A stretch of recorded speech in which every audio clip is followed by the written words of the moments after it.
नमस्कार दोस्तों, मैं मोहित भार्गव आपका स्वागत करता हूं अपने YouTube चैनल में। तो आज हम बात करने वाले हैं कि union finance minister Nirmala Sitharaman ji ने बजट 2022 में डिजिटल रुपया लॉन्च करने की अनाउंसमेंट की है। यह सेंट्रल बैंक डिजिटल करेंसी यानी CBDC होगी। RBI इस डिजिटल करेंसी को नए फाइनेंशियल ईयर की शुरुआत में लॉन्च करेगा।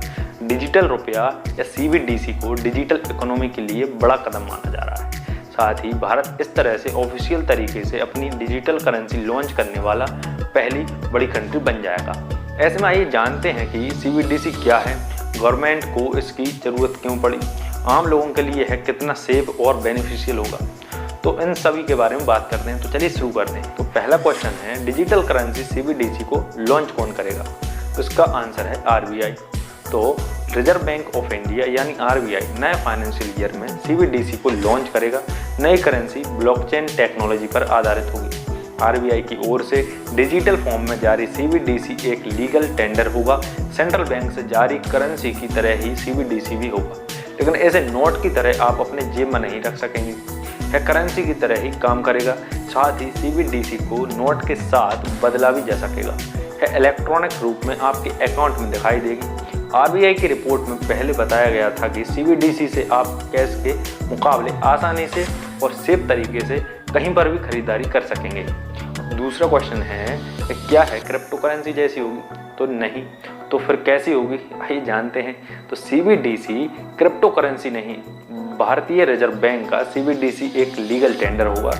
इसे RBI जारी करेगा, इसलिए इसमें जोखिम नहीं होगा। इससे देश में आसानी से खरीदारी हो सकेगी। ये प्राइवेट वर्चुअल करेंसी बिटकॉइन से एकदम अलग होगी।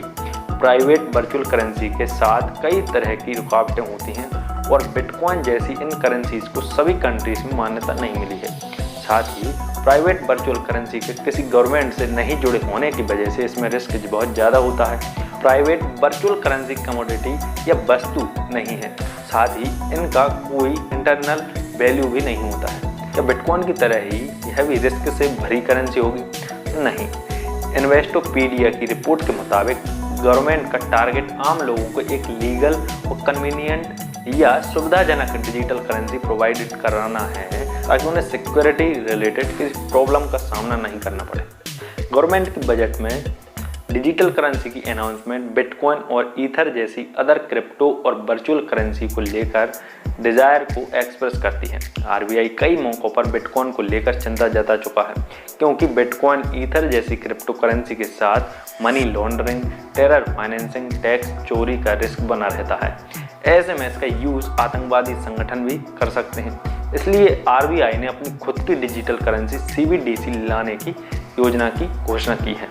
अब अगला क्वेश्चन है कि क्या CBDC अन्य डिजिटल पेमेंट से ज़्यादा अच्छा है? तो हाँ, अब जानते हैं कैसे। मान लीजिए आप एक UPI सिस्टम से अपने बैंक अकाउंट के बजाय CBDC से लेन देन करते हैं। इसमें कैश को हैंड ओवर करते ही इंटर बैंक सेटलमेंट की ज़रूरत नहीं रह जाती।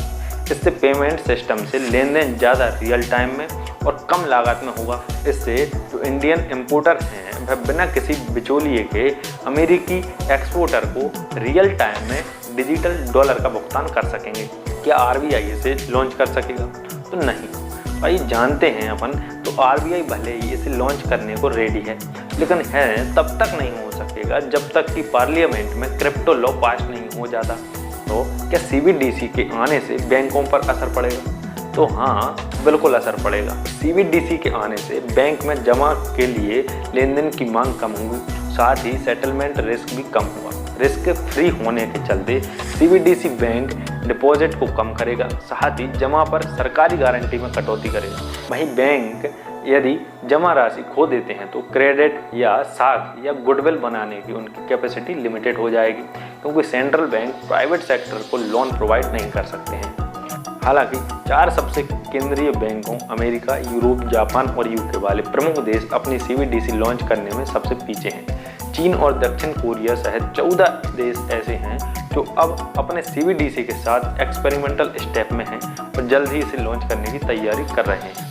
तो क्या डिजिटल करेंसी आम लोगों के लिए फ़ायदेमंद साबित होगी? तो हाँ, बिल्कुल फ़ायदेमंद साबित होगी। तो कैसे? तो डिजिटल करेंसी आने से सरकार के साथ आम लोगों और बिजनेस के लिए लेन देन की लागत कम हो जाएगी। जैसे यूएई में एक वर्कर को सैलरी का 50% हिस्सा डिजिटल मनी के रूप में मिलता है। इससे ये लोग अन्य देशों में मौजूद अपने रिलेटिव्स को आसानी से और बिना ज़्यादा ड्यूटी दिए पैसे भेज सकते हैं। वर्ल्ड बैंक का अनुमान है कि अभी इस तरह दूसरे देशों में पैसे भेजने पर 7% से ज़्यादा का ड्यूटी चुकाना पड़ती है, तो जबकि डिजिटल करेंसी के आने से इसमें 2% तक की कमी आएगी। इससे लो इनकम वाली कंट्रीज़ को हर साल 16 अरब डॉलर से ज़्यादा पैसे मिलेंगे। आपको वीडियो कैसी लगी कमेंट करके ज़रूर बताइएगा और वीडियो को लाइक और शेयर ज़रूर करिएगा।